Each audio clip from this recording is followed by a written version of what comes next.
The torque sensor doesn't seem to be overly, lots of water. So mid 6 foot. This is the Engwe Engine Pro. And it looks a lot like the original Engine Pro, which was really, really good, reviewed a couple of years ago on this channel. And it was, at the time, probably the best budget fat tyre e-bike you could get with a single motor. Since then, times have changed. Other bikes have come along and have taken the crown of the Engine Pro. So can this Engine Pro 2, with its upgraded innards, steal back the crown? This bike, unlike the Engwe Engine Pro 1, it has a torque sensor, which means, as I'm going right now, I'm going around, but I'm pretty much ghost pedaling. It's only pushing me up to like 15.9 miles an hour.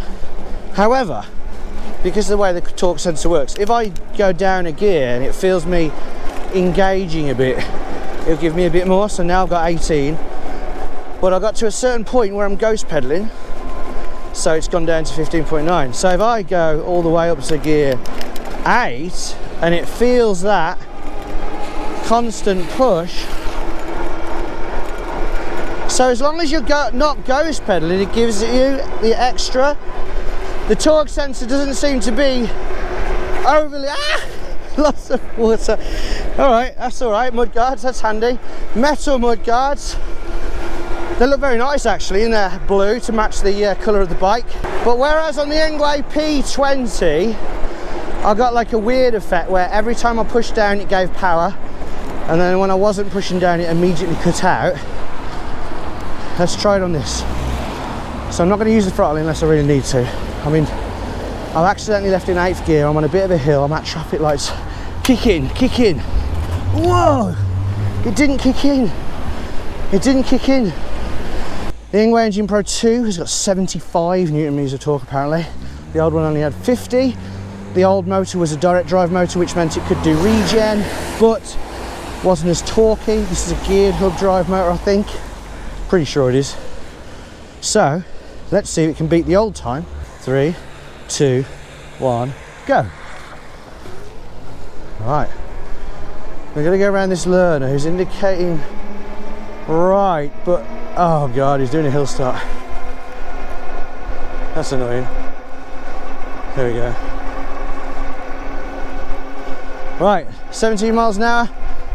Not dual motor, so we're not speeding up there. Definitely slowing down a bit.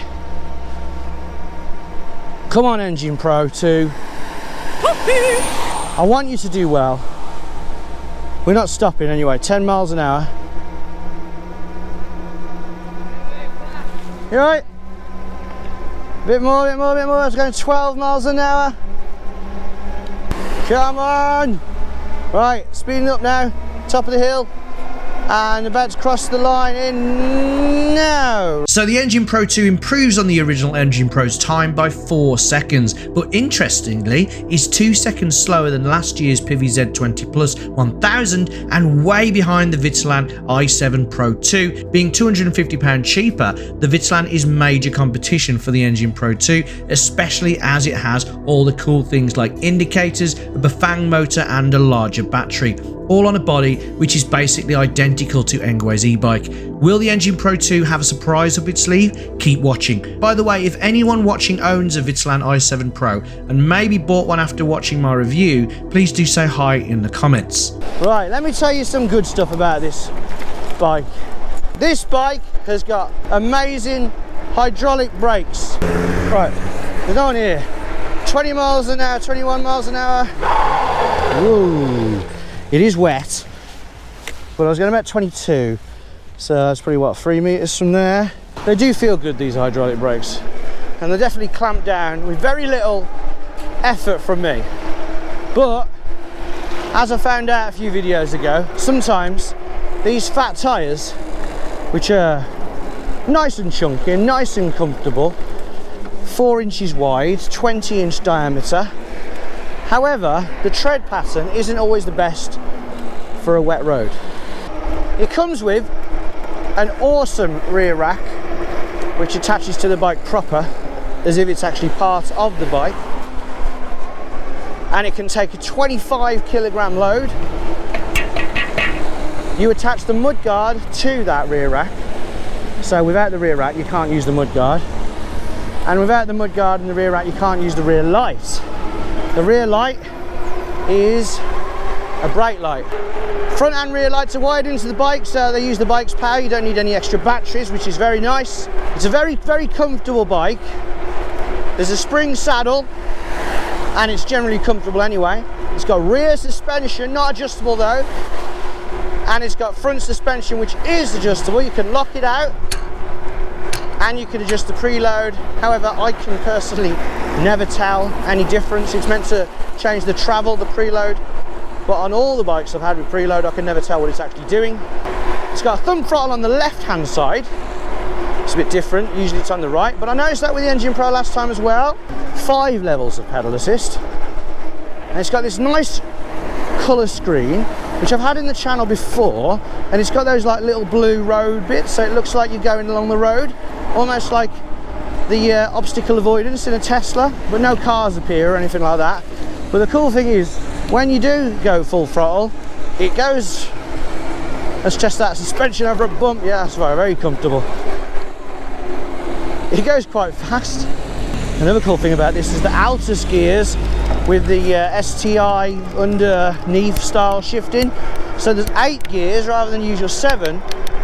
And just like the old Engine Pro, it means you can actually help yourself. Now I'm actually going 29 and it cut out. So if I keep the throttle down, maybe I can go a bit quicker. But the actual reading on the screen doesn't seem to want to go above 29.8. But it felt really good, and it feels like you're really helping. So that, the gears, coupled with the torque sensor, which encourages you to do a bit of extra help, means the range you get should be quite good. They say the range is 110 kilometers. That's 110 kilometers when you're in pedal assist 1. That's what they actually say in pedal assist 1. They do that thing. Engine Pro 2, 110 kilometers. Other bikes, 2 kilometers or something like that. I don't really like that they do that. Anyone can do that. Alex's height, 5'9". Other people's height, 5'2". The old Engine Pro, under full power, I think he got about 22-ish miles, but then it kept kicking in and like losing power, then gaining power because of the regen, which is pretty cool. This won't do that. With this one, when it's dead, it'll be dead.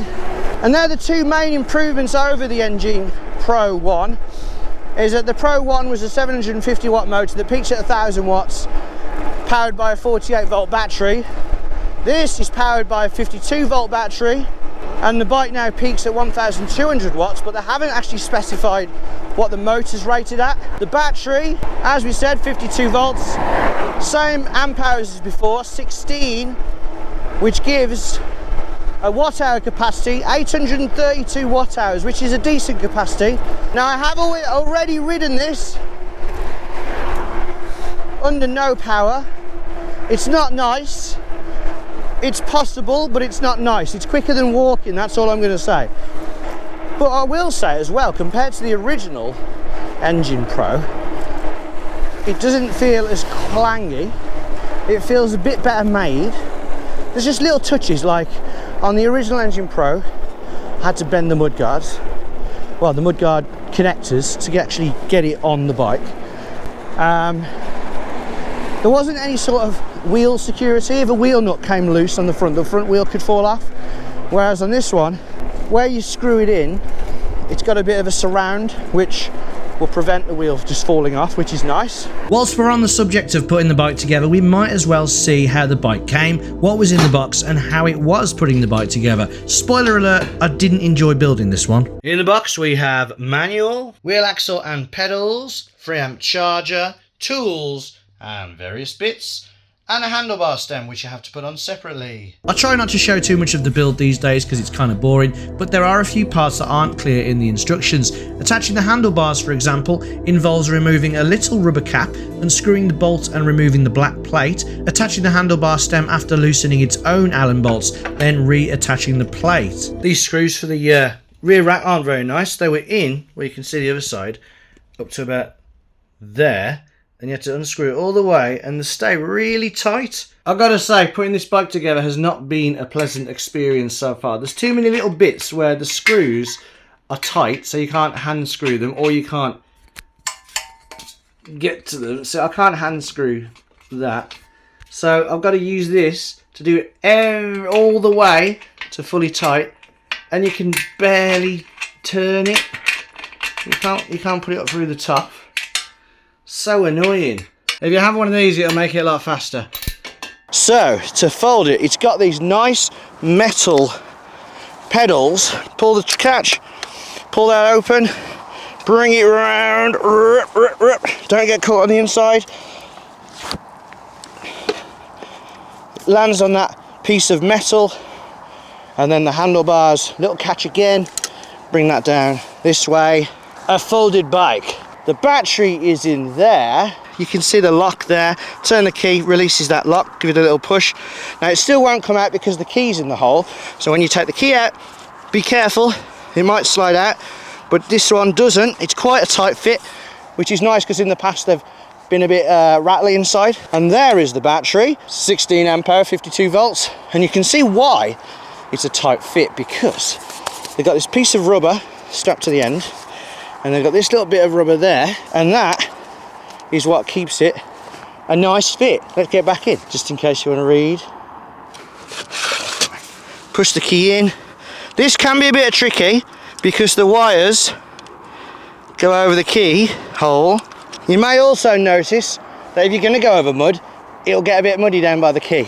Bit heavier than the original Engine Pro. This one is about 39 kilograms, I think. At the shortest, down there, I've got my legs bent, flat feet. I'm 5'9". If you were 5'4", I reckon you'd be okay on this. Probably even less if you were like on your tiptoes. Am I going to be able to get on? Okay. I can just about ride it like this. So because I can just about ride it like this, with flat feet, well, you can see 5'9". Is that an extra like 7-8 inches or something like that? So mid 6 footers will be okay on this bike. This bike does feel very nice. It goes fast enough for what I need, and at 1,400 with a discount, it is actually a good price. But my initial thoughts over whether this is better than either the Pivi Z20 Plus 1000 or the Vitalan, mainly talking about the Vitalan, is that if you prefer torque sensors and you want it to kind of encourage you to do a bit of work and also help out with the range, then this is probably the one you'd want to go for. Because let's face it, and I don't even know what the hill climb time is at the moment, you don't go up hills like that, and this would easily go up that hill really fast if you were pedaling. It's weird because the things that have been improved doesn't make that much of a difference. The range is very similar. I've done about 12 miles so far, and although it reads 4 bars, it was down to 2 bars at one point when I was riding it. So it's looking like it is going to get to about 20 miles, which is exactly the same as the other one. Speed-wise, it's actually not as fast as the Engine Pro 1 that I had, that had the direct drive motor with the regen. It's still got the great brakes, it's still got the great gears, it's still got the really nice rack, still got 8-speed gears, Altus, front suspension adjustable, nice rear suspension. But this then reveals the main competitor to the Engine Pro 2. The Vitalan and the Pivi may be quicker up the hill, but the Pivi misses things like the Altus gears, which I think are loads better than the Pivi's Tawny gears.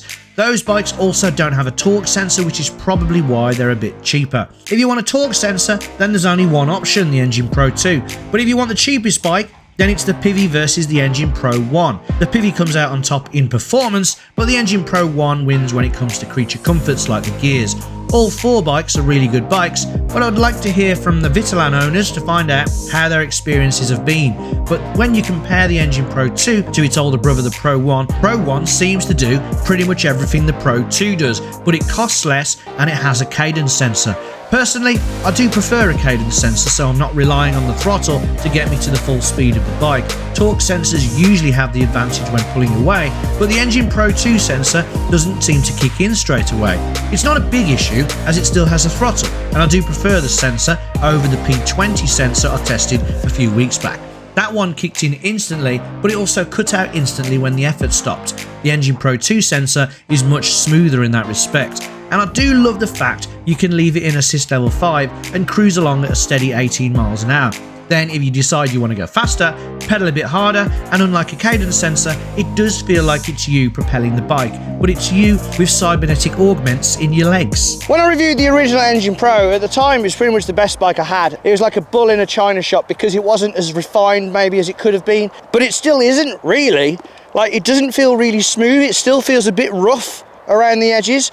It is a good bike, don't get me wrong, but things have moved on and I feel like this is still kind of stuck in 2022. For the price, 1,500, probably 1,400 with discounts. Check in the description below, there'll be a discount code. It is a really nice bike, and if you like Engwe, then go for it. It's still overall about as good as it was, but with the Engine Pro 1 still on the website, it makes that bike really worth looking at. If you want to check out that old review, the Engine Pro 1, be my guest. It's I'll put it in the description. However, I do think that they stopped making it direct drive and they now have a geared hub motor, so it won't be the exact same bike. Let us know if you might think about getting this Engwe Engine Pro 2, or maybe you want to look at the Pivi Z20 Plus 1000, which was our bike of 2023, or there's that Vitalan i7 Pro. Let me know if you already bought that as well. Those 3 bikes seem to be the top 3 of the budget kind of folding fat tire e-bikes, so I think it's going to come down to price and personal preference. This is a good bike. If you've got this bike, you should be very happy with this bike. I was just expecting maybe